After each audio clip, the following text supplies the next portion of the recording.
The complete irony of Bob Villan releasing another statement now saying that he's being targeted after his comments and all of the backlash of what he said at Glastonbury. It's time for another off the record.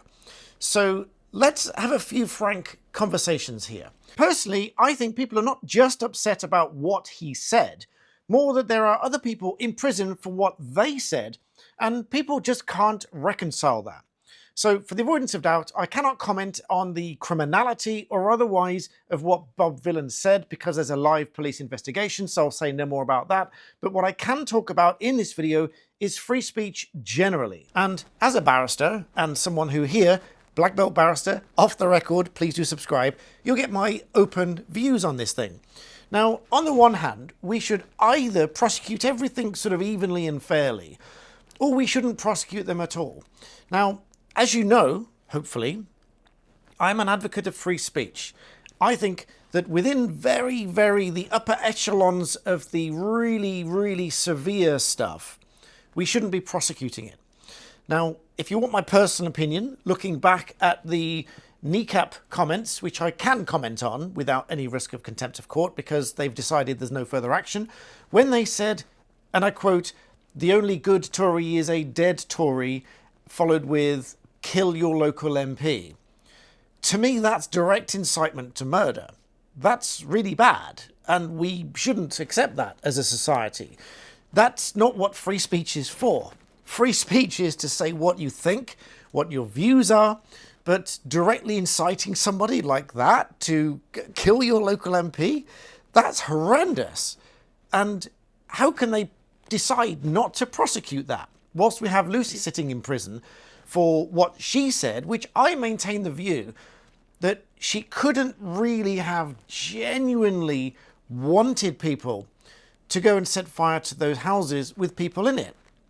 Now, I caveat, she signed a statement, she pleaded guilty, so all of that suggests that that's really what she intended, because that's what she signed, and she pleaded guilty, and that's why she's in prison. So I find that really difficult to reconcile. What do you think? Because on the one hand, you have these comments by Kneecap, which were in 2023. The police said that they were out of time for the summary-only offences, and they decided not to proceed with indictable offences, which have no time limit. And I just think that if we've got Lucy Connolly in prison for what she said, they should have taken further action against them. That's just my view. Now, again, if I'm an advocate of free speech here, I might say, well, did they genuinely incite people to do that? Now, I don't know how else you can take that, because there was no, like in Lucy Connolly's case, let's be honest about it. In Lucy Connolly's case, she said, "For all I care." So that's a bit like me saying, let's take this completely out of perspective for a moment.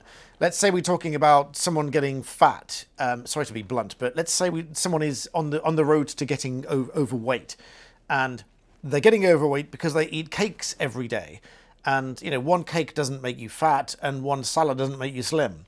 But if you eat cakes every single day, you're going to get overweight. Let's be perfectly honest about this. So if I was advising somebody on how to get fit and how to lose weight, and they said, "I don't care what you think," and then I said, "Well, eat cake for all I care," that's not me telling them to go eat cake. That's me saying, if you do that, I don't care. It's not quite the same thing. And that's what Lucy Connolly posted. That's not all she posted, and that's not the only thing she did, and that's not the only thing that they came at her with. But that is how I see that. I see that, you know, the "for all I care" bit.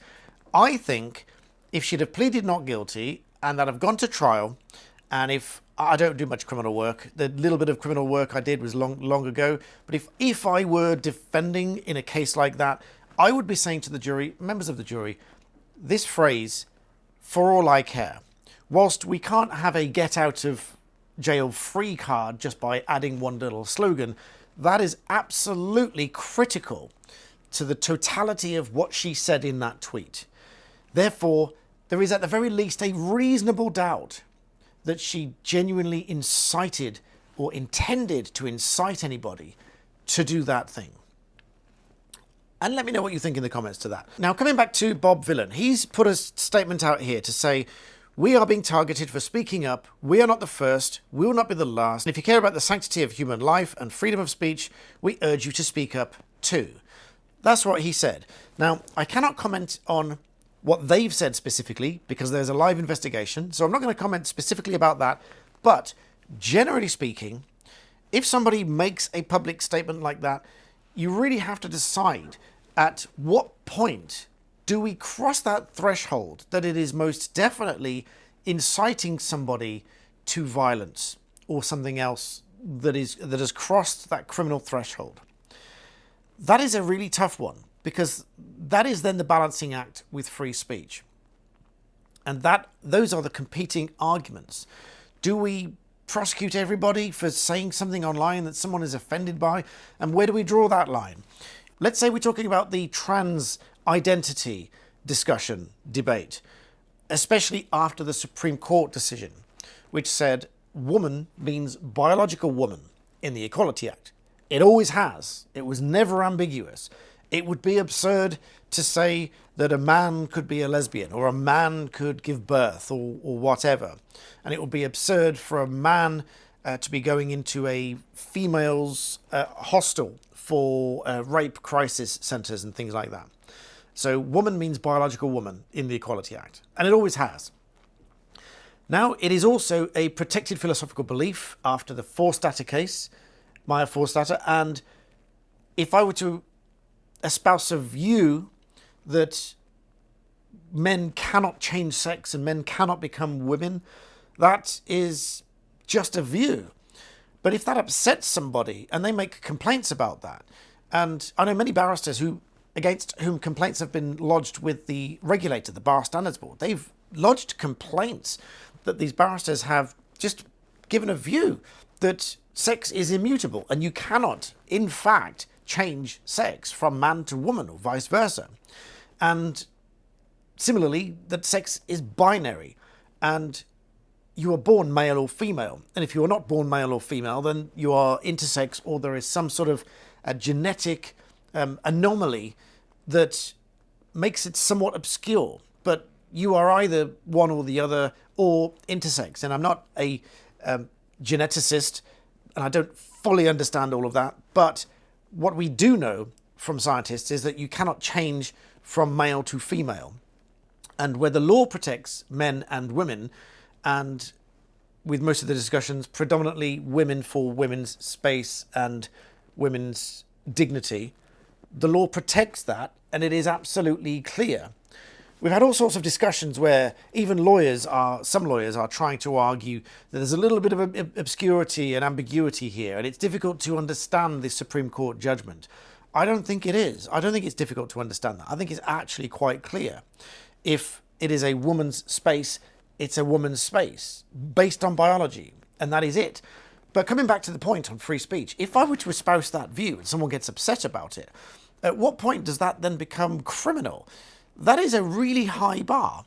It would have to be some sort of concerted effort of harassment, which is at least 2 occasions that conduct crossed the threshold beyond offensive and beyond objectionable and beyond abusing somebody, all of which are legal. It would have to cross a threshold to become unacceptable and oppressive or otherwise grossly offensive on at least 2 occasions. And there are various arguments as to against whom this is targeted. But I think if we're all honest here, what we want to prevent and what we want to sort of regulate within the bounds of the law is merely to protect people physically from harm or from serious psychological harm, which is, of course, not that which can be seen from the outside. But that does not encompass being upset about something. And therefore, when we wind this back to questions over is something really genuinely inciting violence, because what we seek to curtail and restrict is one person saying something which is direct incitement and encouragement to another person that goes on then to harm somebody. You'd have to look at this objectively to ask, does this statement, does this comment genuinely either intend or recklessly encourage or incite someone else that is then realistically going to act upon that to go out and harm somebody. Going back to the kneecap comments, which have now been ruled no further action, go out, kill your local MP. That is absolutely, for me, crossing a line, because it is a direct incitement, is it not? It is a direct statement to their followers. Now, it only takes, here's where I think we have to analyse this. It only takes one person to act upon that and then go out and actually do that. Bearing in mind, we have had 2 MPs killed. Now, it only takes one person to act upon that and go out and do that. That then, clearly, the statement was reckless as to whether someone else was incited to violence. And that, I think, is a threshold we need to consider. And then we come on to other topics, such as immigration. And as Richard Tice posted, I'll try to put these screenshots on here, where an Albanian burglar's 44 crimes were not, quote, extreme enough to warrant deportation. The Home Office wanted to deport this guy to say that he was a genuine, presently and sufficiently serious threat to Britain that they wanted to deport him. But the judge ruled that the offending was not sufficiently extreme enough to provoke public revulsion. Well, I think it's revolting, and I am repulsed by this, and I think you probably would be too. I think it is sufficiently serious to want to deport somebody who's got so many convictions that include robbery, theft, false imprisonment, burglary, and all sorts of other theft, I understand. 44 convictions? I would think that that is sufficiently serious to want to deport somebody. So where do you draw the line? Because obviously, with the subject being immigration, it necessarily relates to somebody being in the UK who wasn't born in the UK, and many people will say doesn't belong in the UK. It is certainly not stirring up any kind of hatred to say that you object to somebody who is a foreign national offender, prolific and serious serial offender in the UK, and that we want to deport them. That is a view that you as a British citizen are perfectly entitled to hold and to express. Because how else would we govern our society without people being in a position to express their views? That is one of the reasons Rupert Lowe has launched Restore Britain. Not a political party, but a movement for those who believe that they need to fundamentally change the way Britain is governed. This is not sponsored, obviously, but if you join, you can vote on the policies, you can vote on what you want to be aired in Parliament and things that you want taking forward. So I'll link that below. I personally think that is something that we all need. We all need a place to express our views, and that seems like an excellent platform to do it with Rupert Lowe. So I'll link that below. You can go and check that out as well. So coming back to the issue of free speech, I think genuinely what a lot of people are upset about is not necessarily what was said, but the perceived two-tier approach to these things. They at least appear to many people to be two-tier in the sense that some things are not proceeded with, such as Kneecap's comments, which I personally think if they prosecuted Lucy Connolly, they should be prosecuting Kneecap, because I think they are equally sufficiently serious. There is still the question mark as to whether or not it crosses that criminal threshold.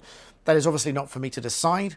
I think if there's an unequivocal statement like that, kill your local MP, especially with the qualifier, your local MP. If it was a very much more generalised and less specific and less violent comment, such as those people feel under attack, how would those people feel if they were under attack? It's much more generalised, it's much less specific, it's much less inciting direct consequences, such as the phrase, kill your local MP. I personally think that crosses a line with the way the laws are currently written. You know that when I give you my views here on my Off the Record channel, I am a little bit more blunt about things than I'm on my main channel, but I still qualify things, I still look at things from both sides, but I would still never say something as direct as that comment by Kneecap. I still struggle to get past that. But anyway, let me know what you think about that in the comments, because as I say, I think people are upset about the disparity or the perceived disparity in the way these things are approached, where we have somebody in the middle of the night being approached because they've said something that other people are upset about on social media, which really the police hadn't ought to be looking into. And in some cases, the police have apologised for that. Now, I mean, again, just to be clear, I support the police in a difficult job, but I think it's being made more difficult when they're going out policing things such as online speech, where it clearly doesn't cross any kind of threshold, and it is just a waste of time. And that creates and perpetuates this idea that there is a two-tier justice system. I think if we absolutely restrict it to the prosecutions that absolutely need to matter, which are a direct incitement then I think we'd be in a better place. Let me know what you think in the comments. Please do subscribe to Off the Record. And for now, those are my thoughts. I can't comment on Bob Villan's actual statement chant because it's a live investigation. So I can't comment specifically on that for obvious reasons. Please understand. But for now, I'm Daniel Shansmith, Black Belt Barrister, Off the Record, signing off.